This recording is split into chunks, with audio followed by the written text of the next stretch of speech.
Hi, I'm Cammie Marsh, and on this episode of Dish and Dirt, we are going to view the garden of Shelia Nash. She's a master gardener here in Faulkner County, and we're going to find out how to take the outside inside for our holidays.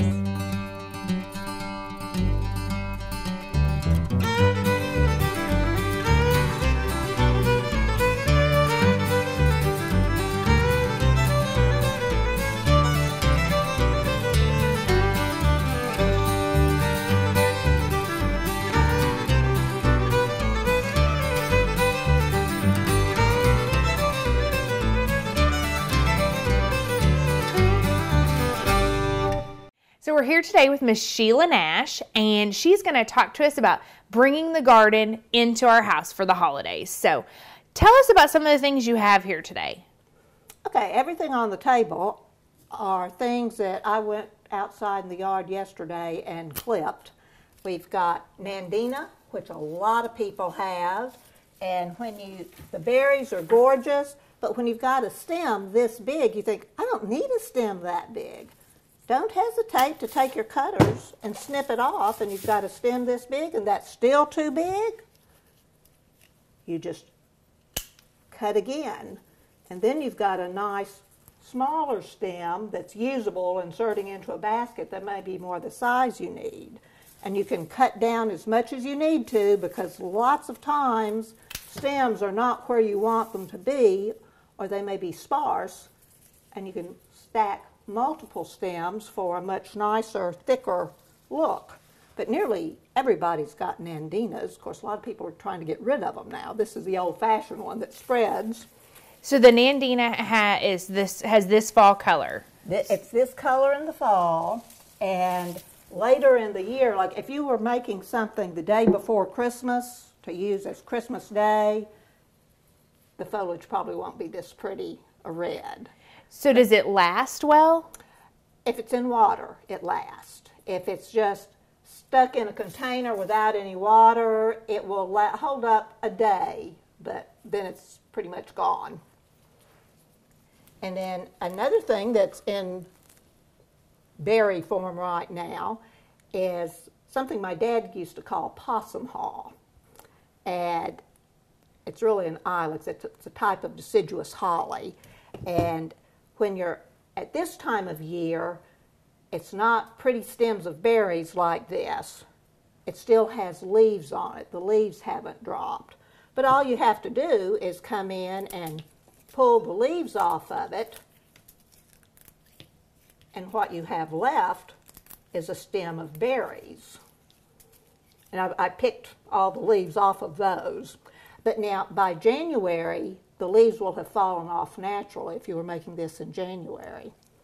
And look how pretty this bright red color looks with the American Beauty Berry. Look how pretty these are together.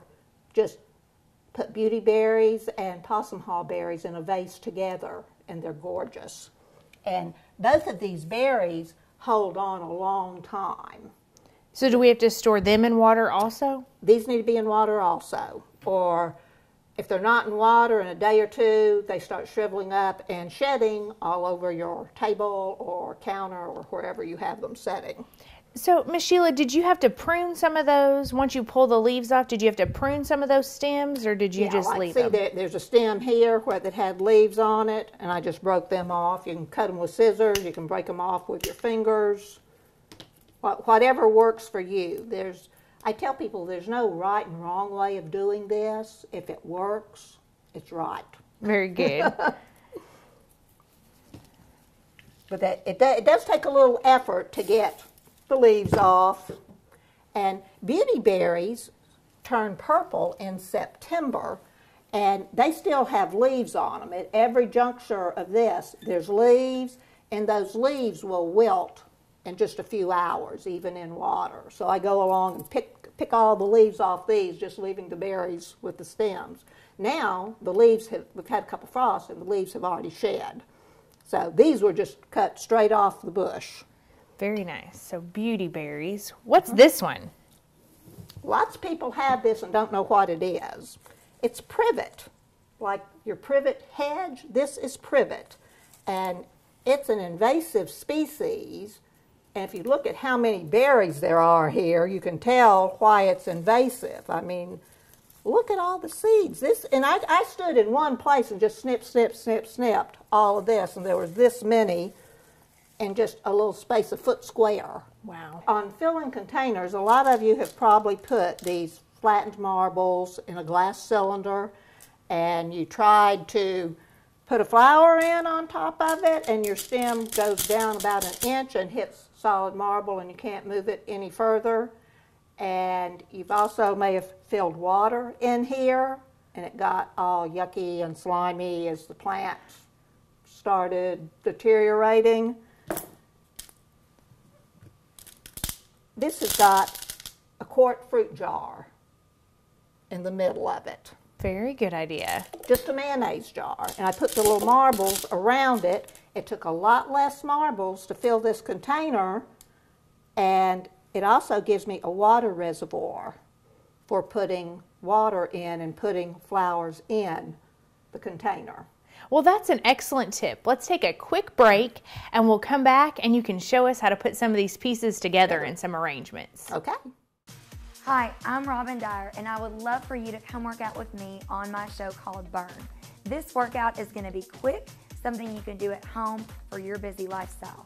Give me about half an hour, and I'm going to help you find your breathless edge. This is the workout that's going to be suited just for you. So come join me, and let's get fit together.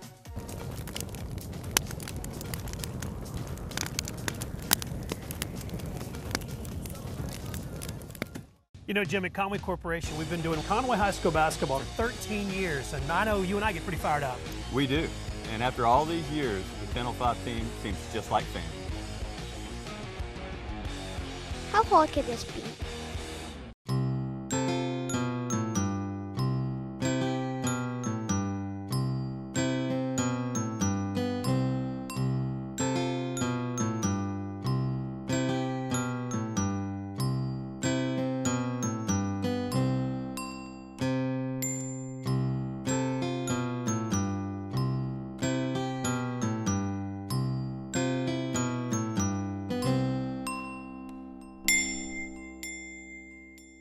Well, welcome back. We're excited to start putting our materials into an arrangement and see how our inside arrangements can look just as pretty as they were on the outside of our house.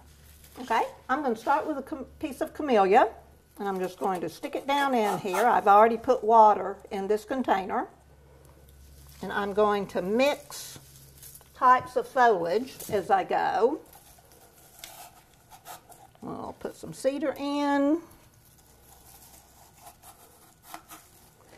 I think the more types of foliage that you have adds different texture, a different look to an arrangement, and it just adds depth, just more interest.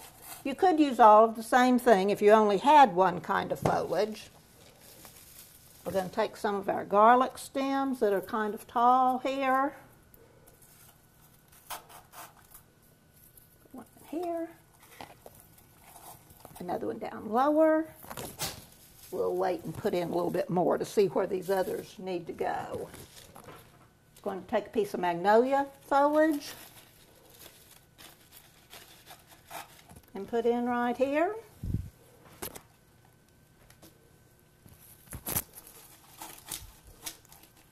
Add a little more here. I'm going to take one of our hydrangea blooms. People think they can't arrange flowers, and I ask them, can you put one rose in a vase? You know, everybody says, oh yeah, I can put one rose in a vase, just put it in. Well, that's what you're doing when you make an arrangement. You're putting one stem in. Can you put two stems in? Can you put two roses in a vase? Put the second one in. 3 and 4 and 5 and 6, and all of a sudden you've got 30, or you may have 30 or 40 in there, but you've only put them in one at a time. Very good. Anybody can put one flower in at a time.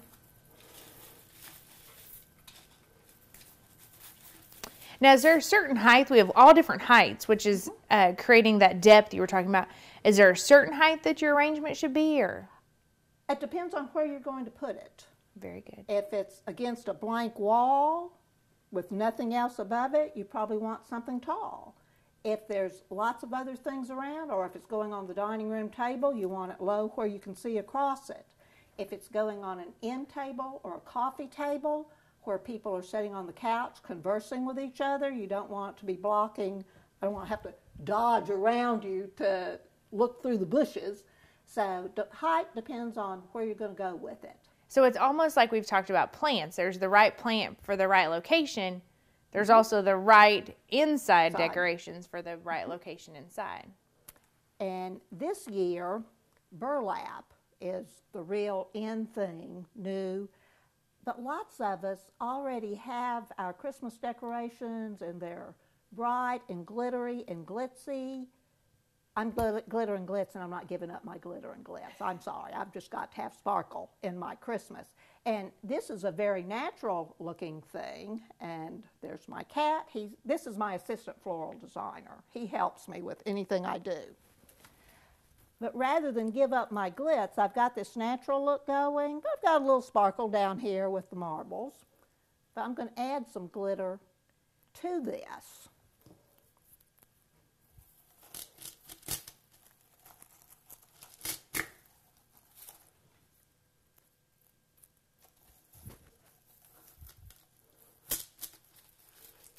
Add in, and then burlap ribbon, so big.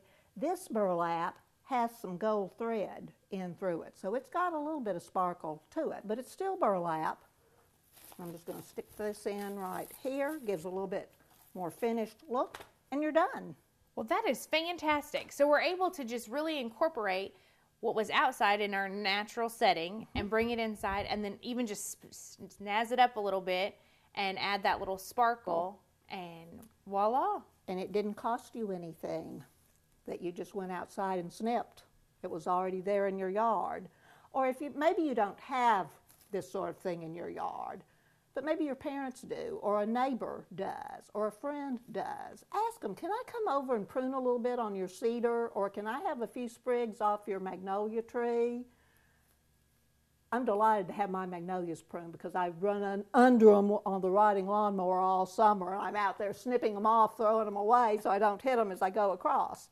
You want to put this one out of the way, and we'll do another one. Totally different look. We're going to do a big basket, and this would be ideally suited to go out on your patio, maybe on the front porch if you've got a table. Wouldn't even have to be on a table. It could just go on a front porch. And one thing about having live arrangements outside, especially at this time of year, it's cold out there. And they don't wilt. They don't die as quickly in cool temperatures as they do in the house. And a tip on arrangements that you do for in the house, or even if you get an arrangement from the florist at night before you go to bed, set it in the floor. I hadn't thought about that. That's a good idea. It's a lot, I mean, it may be 5 degrees cooler on your floor than it is 5 feet above the floor. Well, that's a very good tip. Or even 4 foot above. Well, thank you so much for showing us some fun tips about bringing our garden indoors for the holidays. Thank you. Master gardeners love doing this kind of thing. Thanks to Shelia Nash for being on this episode of Dish and Dirt. See you next time.